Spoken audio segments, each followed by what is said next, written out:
And welcome to another episode of Experts Speak. I am Michael DeLon. Today we are talking with Grace Clemens. And Grace, thank you for being my guest today.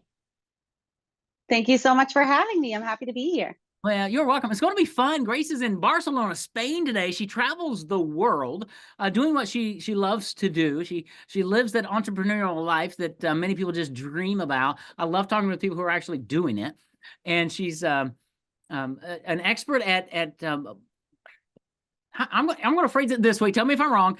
Multi-channel marketing strategies that drive revenue. How about that? And it's That is probably correct. different than what you're thinking about right now. So hang around, and we're going to help you understand how to really leverage your message in multiple places without ripping your hair out. So let's dive into that conversation, Grace. Tell me, first of all, how in the world did you get doing what you're doing today? Absolutely. Yeah. So I'm a marketer of 13 years. So I've been doing it since the very beginning, before Facebook ads were even existing. So yeah, born in Nashville, raised in Boston. I was studying at UMass Boston, and I decided to transfer overseas to London at Queen Mary University of London, finish my degree there.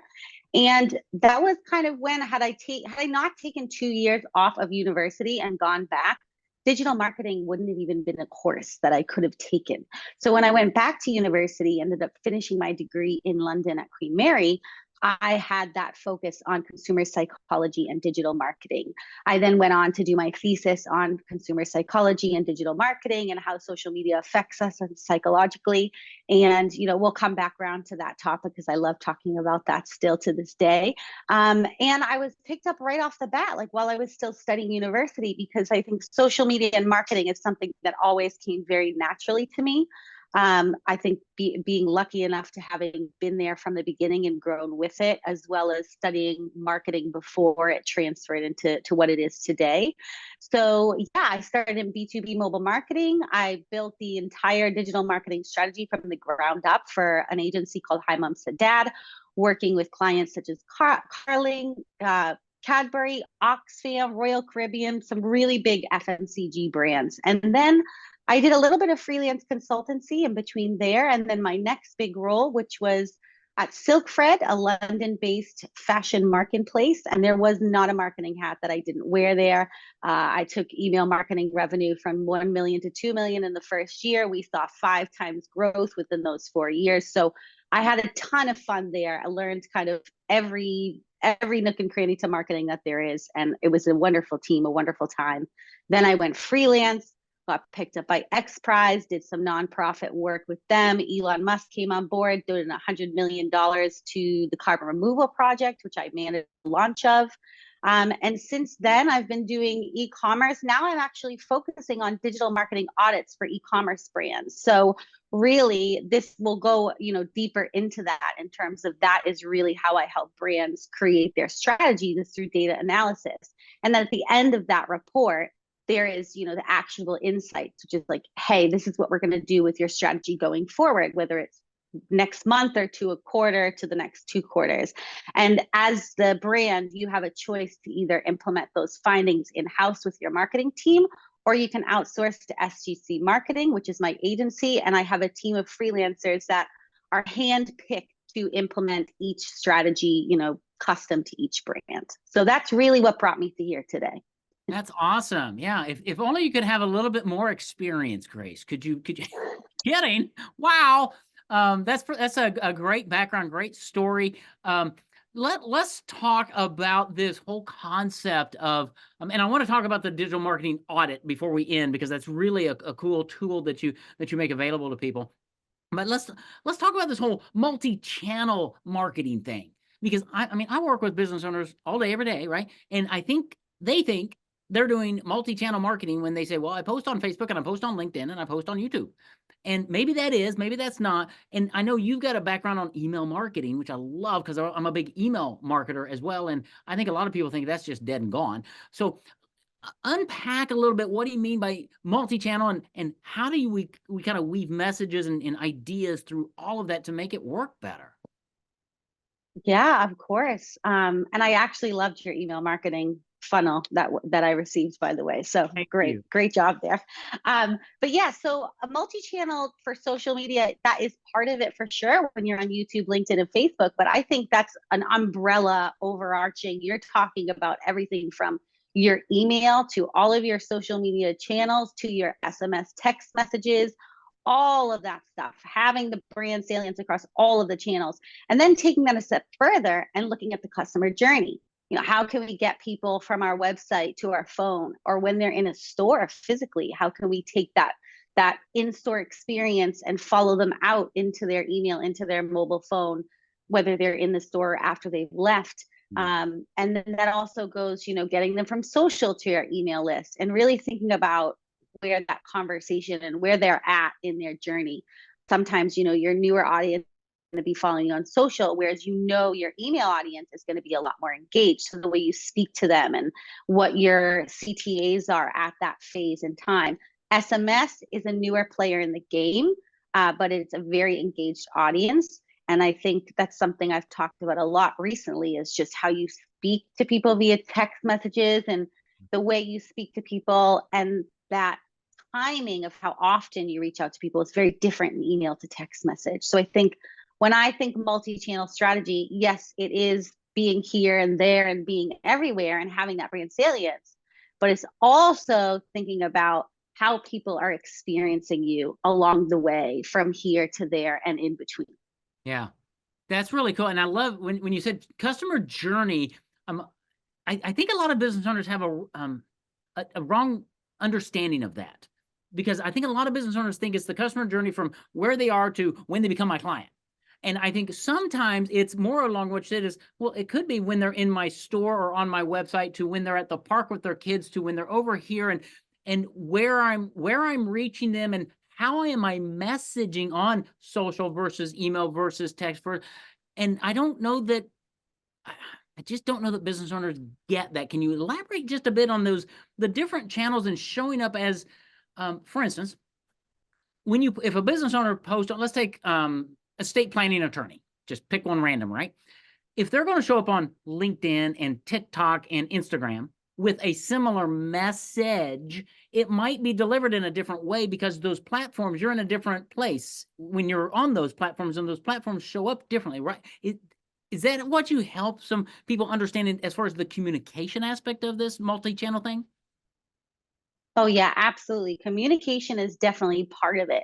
I think communication is one side of it. What you say, how you say it, and psychologically where the other person is, how you're trying to relate, and the objective and the CTA. The best example that came to mind is, let's hone in on, say, an optimized landing page. Okay. Looking at your CTAs from the beginning to the end of that page, you're not going to say buy now right at the very beginning of your pitch per se, because a person may not fully trust you at that point. You're going to want to say, learn more, get in touch.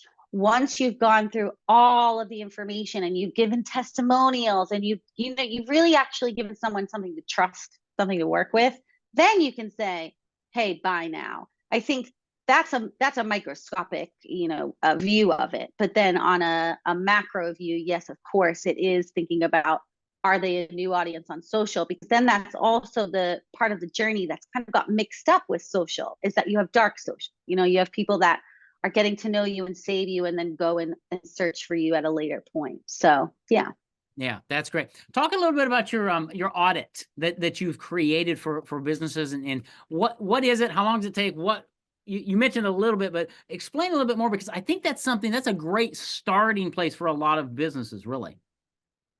Yeah, absolutely. And every single role I've ever had, whether it's full-time, freelance, part-time, I always start with a digital marketing audit. And that is just because it is the best way to strategize. Really, I cannot strategize without an audit, because I have to understand, when I'm coming on board at the company, where they're at now, in the back end, but also where their audience is at now. And even if there's no data or old data to work with, I will work with that data, because it still always may have some low-hanging fruit or some old opportunities that we saw that worked. And it allows me it gives me insight into each channel, both social and email, in terms of, hey, we know this worked. It also paints the picture of where you're at now, and then you inject branding, you inject audience analysis, competitor analysis, and then you also consider what's our objective and how are we going to get there from where we're at now. That considers everything from paid to organic strategy to branding to coloring to communications, how you engage with your audience online, collaborations, giveaways. I mean, really the possibilities are endless. That's why it's very important that I stress that every audit I do is very circumstantial and bespoke.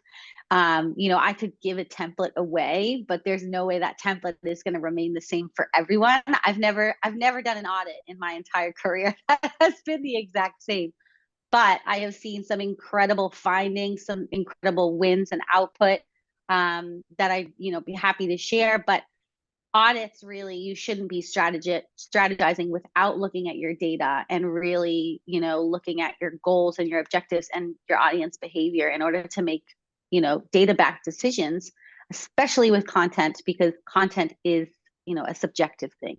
Yeah. No, and that's so important for people to hear. And if you have any questions, I just want you to pause and go back about 3 minutes and re-listen to everything she just said, because it was really, really good. And I think in marketing, business owners don't look at the data very often. They run ads or they do social posts or whatever, and they go, well, it's not working or nobody's liking. And so they do something different instead of auditing and really understanding the numbers, the data. What is the data telling us? Because the data doesn't lie, right?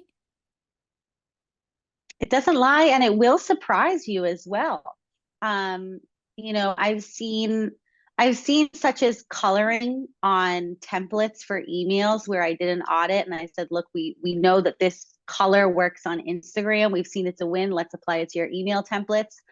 200% increase in average checkout, which was an automatic win within 3 to 6 months. I think we saw that. So that's one example. Another example is when I came on board with X Prize, I did an audit for them, and I saw that Twitter was a channel they'd stopped using. And of course, knowing the platform myself, I knew that we had to get back on there. But it wasn't until I did an audit, both before and after, that the original audit confirmed my hypothesis. And then the report showed an 870% increase in traffic via Twitter, which is a confirmation of the hypothesis. And then Elon Musk comes on board, and that is the only channel we're able to communicate with him on. So that 870% became infinite. But that's just one of the many examples of how an audit, it really gives you confidence in your theories, and it allows you to act with confidence and to say, look, this is why I did it. And it usually leads to a win. Yeah. Yeah. So, and because marketing doesn't need to be a guessing game. I mean, marketing's always a test, just kind of like, let's add this color. We know it works. You weren't sure it was going to work for that campaign, but it did. But you had the data behind you to back it up. So it was an educated strategy, right? And I think business owners don't have that because they're not looking at the data because they haven't done an audit. I bet if we surveyed my audience, 95% of them have never done an audit, right? And that's one reason they're struggling so much. So as they do this audit, that we're going to tell them how to get all that in a little bit. What are some of the areas, I guess, that the audit is going to talk about? Is it just channels? Is it message? Is it just highlight? Yeah, so I'm so glad you asked, because I'm actually just about to launch a social media audit checklist that kind of covers, everything that I have in there, and people can download it for free. So usually I start with an executive summary, and then we go into data analysis. It depends on if you're including email, because obviously if you have an email part, you're going to break down revenue, open rates, engagement rates, any A/B tests that you had going on. Usually I hone in on the top 3 performers per month. And then also you want to analyze your automations as well and see if there's any room for improvement, any automatic winners. I think that's where auditing really is great when it comes to emails, is you should be testing your campaigns and then auditing the campaigns and turning the winners into automations. That's really what you should be doing. Mm-hmm. Now, going on to social, then you also have a little bit of, social via traffic. You're going to analyze your GA4, your website traffic, and see where's coming from social, what's winning. That's where UTM tracking really plays a big part, because the better your UTM tracking is, the easier it is to connect the dots in terms of, hey, we see we had a high traffic this day. Oh, well, I know that that came from this specific Facebook post or whatnot. So having your UTM tracking. So it's going to be your website analysis, your email analysis, your social media analysis per platform, top 3 posts per platform. Look at your reels, look at your videos, obviously a little bit of a paid analysis. And you're going to look at peak times of posting and any specific audience behavior and any A/B tests. And then you're going to finalize that all, take a break once you've done your analysis, and come back to finish your actionable insights. And like I said, those actionable insights are my favorite slide in the entire deck, because that's really saying, this is what all of this data means, and this is what we're going to be doing going forward. So really that final slide is what your entire marketing team is going to take and move forward with. Yeah. That's great, because if you're like me, your eyes are just rolling in the back of your head going, what? I gotta do what? But Grace has made it a lot simpler, right? And you can just tell by the way she talks, she just knows this stuff inside and out.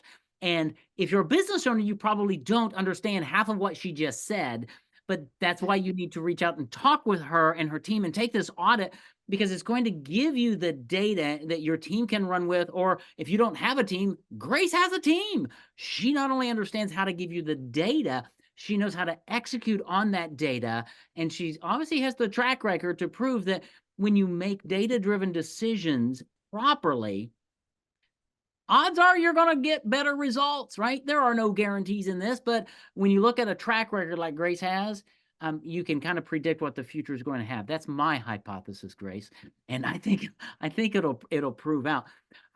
What kind of businesses should be taking the audit, or maybe it's which businesses shouldn't, or is it for like anybody? I don't think there's anybody who shouldn't be doing an audit, whether you're B2B or B2C. If you are posting digital content, which 99.99% of businesses today are, then you should be doing an audit. Because if you're not auditing, essentially any marketing money you are putting out there, you're putting out there blindly. And I don't know about you, but I don't like to throw my money into the dark. I like to do so with, an understanding of what's out there. So yeah, everyone should be doing an audit. I think the amount of times that you do the audit per year is going to vary on the amount of content that you are producing. So, a company like Ryanair is going to be auditing daily, weekly, monthly, quarterly, annually. A smaller brand that's just starting out, you can do quarterly audits. I think month to month is where you want to be. That's the sweet spot. Everybody should try to do month to month, because eventually once your content strategy does that snowball starts rolling, you are going to have to keep an eye on it month to month to make those decisions. Yeah. And I think I love month to month, because we should be looking at financials month to month, right? We should be looking at our marketing month to month. And the other thing I really love about your audit is it produces data that doesn't lie. And so many times we can have a marketing team, a marketing agency or something that might be able to sway us because they speak a certain way. But when you have the data, it allows you as the business owner to kind of own your marketing and have conversations to go, but it says this, right? And so I think it gives the business owner more power. Have you found that? Is that accurate? 100%. It gives you confidence, it gives you power. But I think also, the best example I can think of is working in the fashion industry for, between 4 and 6 years. Fashion is so subjective, and all of us in the marketing team, we have an idea of what we think looks good and what we think doesn't, what we think our audience would like and what doesn't. Well, that's where every single time we turn to the data, because one black dress is going to be viewed differently by everyone. But if 65% of the people say that black dress is better than the red dress, well, I'm going to put money behind the black dress. Yep. That's beautiful. I love that example. And that is so powerful because, yeah, we all have our opinions, but data-driven decisions will really help you win more times than not. And Grace has a great track record of that. She's put together this amazing audit, getting ready to launch another one. So how do people find, I guess, the audit? How do they find more about you, your company, and all this amazing stuff that you do so that you can help them when they have that need? Absolutely. So you can head to gracieclemens.com. That's GraciecClemens.com. And right on there, you can tap book an audit at the top. And I also offer free 15-minute social media audits for anyone who just kind of wants a little bit of taste and some feedback. And then you can then go on and select a deep dive for social and email marketing as well. You can also find me on LinkedIn and all of the social media channels. All those icons are right on my website. That's awesome. Okay, so I'm going to make sure that we grab all of that. We put those in the show notes. So if this has been intriguing to you as it has been to me, go back and re-listen to it, because you'll learn something on the second listen. And then reach out to Gracie. Her links are going to be in the show notes. And definitely go to her website. Take the audit. Oh my, you're going to just have your eyes opened. And then you're going to have a plan, a projected plan of what to do with that you and your team can run with, or you can work with Gracie and her team. Because when you have data-driven decisions, it's going to help you with this multi-channel marketing that is so important and it's not as complex as it sounds when you have the data to back it up at the end of the day. But you've got to, as a business owner, you've got to own the marketing, you got to know the decisions, and you got to have the data to have the confidence to go forward. So Gracie, this has been really, really cool. I appreciate what you've done with your background and bringing all of this together, and then bringing a tool like this, this audit, and making it available to people in such a simple way. Thank you for doing that. Thank you so much for having me. I had so much fun chatting with you. You are welcome, Gracie. Take care. Thanks for listening to Experts Speak. Tune in again next week. We'll have another great episode. God bless. Bye.